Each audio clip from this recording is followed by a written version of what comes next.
made billions out of creating super clunky corporate software. What you didn't realize is that Bill Gates doesn't think of himself that way. Bill Gates doesn't think of himself as some guy who got super rich making bad software. Bill Gates thinks of himself as God in control of the solar system.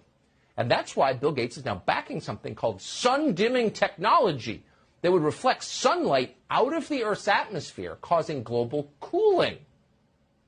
Ooh, that's not fraught with risks. You thought gain-of-function research on pathogens was dangerous. Try that. But that doesn't stop Harvard University. Its scientists are testing that technology by spewing calcium carbonate dust into the atmosphere.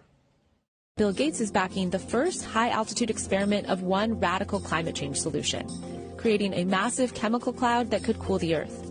It's called solar geoengineering, and it's highly controversial. It would look something like this. Thousands of planes would fly very high and use nozzles to inject millions of tons of light-reflecting particles into the stratosphere. It would create a thin chemical cloud of those particles around the whole planet, blocking some sunlight from reaching the surface. It would mimic a giant volcanic eruption, which we know cools the Earth. Now, just to restate, Bill Gates is not God.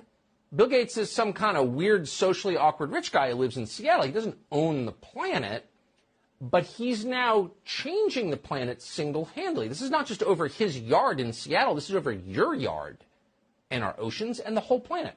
Now, according to Forbes, Frank Kutch, who's the project's top investigator, quote, does not know what the results might bring. Well, just experiment with the globe and find out what happens. It's cool, though. He's a billionaire. Michael Schellenberger is the author of Apocalypse Never, Why Environmental Alarmism Hurts Us All, which it does, as our rivers and oceans get dirtier and no one notices.